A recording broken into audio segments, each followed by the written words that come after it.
Hi everybody, I'm Laurie Feldheimer, and this is our first Facebook Live with this new interview series that we're doing called LA Ladies, actually inspired by the Elton John song Blue Jean Baby, LA Ladies. I've had a brand on home shopping networks for 17 years, and after 17 years of getting to know so many of you, really what turned out to be inspiring is you.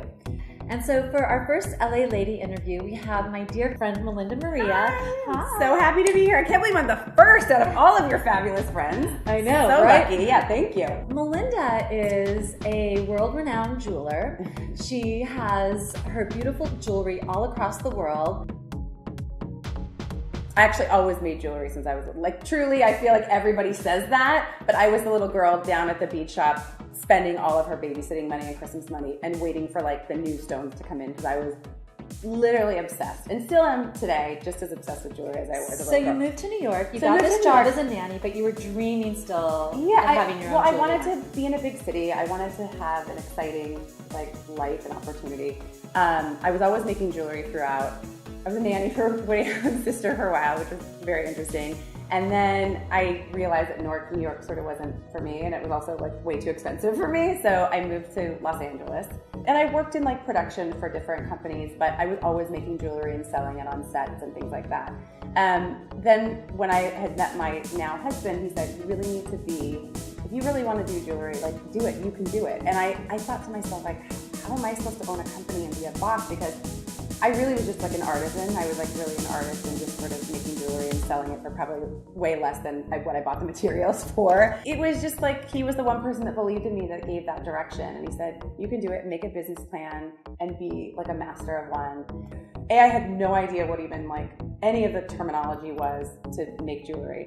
And B, I just had never been in these fancy stores because I couldn't afford to even buy a keychain at these stores at that point.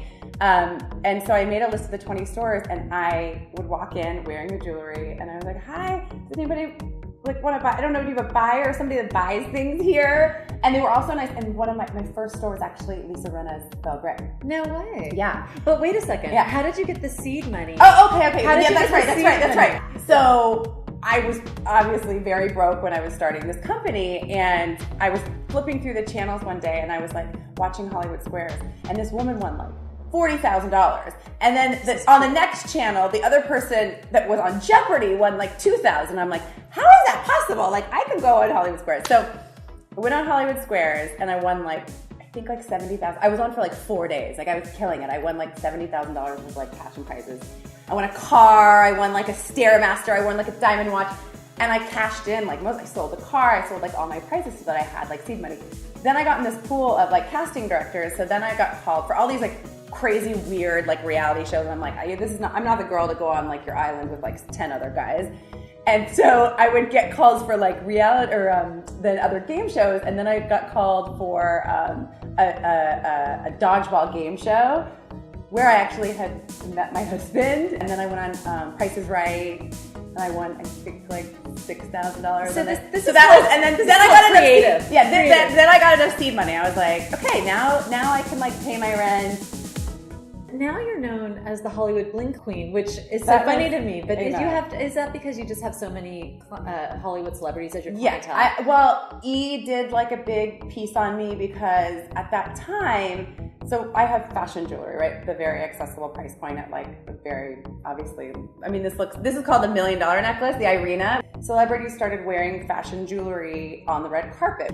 So E did a story on me, calling me a Hollywood Bling Queen, but of fashion jewelry, because it sort of was changing the weather of how people wore jewelry, and you don't have to wear really expensive jewelry to feel or look expensive. You know what else? It's also just less responsibility. Totally. Sometimes if you see those ladies on the red carpet with that expensive stuff, they have bodyguards, they have to return it right at the end of the night. So you can just go and actually enjoy yourself and have fun. Yep, exactly. There's a lot of actresses when their stylists pull things. Emma Stone is famous for only wanting to bring my stuff when she does her press tours. So this is called the Irina, after our friend Irina Medavoy. You often name your jewelry after your friends and people who inspire you. What inspires you? What kind of a woman inspires you? When I look at the breadth of all my friends, most of my friends are doing things to either try to help somebody, help change the world, to help, give back and make changes in the world. And I also just have like Irina, who has done all of that and so much more. So our friend Irina is... I hope Irina is watching this. Yeah, she's 6 feet tall, gorgeous blonde. She was in Sports Illustrated with Christy Brinkley. Yeah. And she's also this person that's she is genuinely one of the kindest people I've ever met. And people always ask me, and I'm sure they ask you this too, is she really that nice and kind? Not only is she doing so many philanthropic things, like in a very big scale, but I feel like she changes the world by just being so kind and trying to be a girl's girl. A girl's girl, and trying to be a connector of people, of like, how I know this person, how can I connect this person with other people that can help her and what she's doing? Probably most of the people watching, it's like we just want to help each other do better things in the world. Yeah, I hope so. I mean, those are the people, I feel like at this point in my life at 42, I've cut out the people that don't do that. Right. And I hope you have as well, because I think we all sometimes have stragglers. You're inspired by women who are kind and have good hearts and are boring. No. Are you kidding? That's amazing. So no, yeah. Is there anything that you don't like? I don't like girls that are gossipy just because they have nothing else to talk about. Mm-hmm. Do you know what I'm saying? I feel like there's a lot of women that I just hear in the hallways or whatever that it's just, I always try to think about like, how is that, if they heard what you're saying, how is that going to make them feel? Yeah, just be cool, be kind. Yeah, be cool, be kind. I mean, we can all blow off steam about some of our friends that are frustrating sometimes or whatever, but like, yeah, just like you're not a girl, you're out in my friend circle, you're done. We believe in the concept of everyday glamour, that every day is special and that you should just take a minute to look glamorous every day. And I feel like it's sort of similar to what you're doing in jewelry. Like, how do you define glamour? What's glamour to you? I feel like glamour is a feeling rather than like something physical. Because I can feel glamorous in jeans and a t-shirt.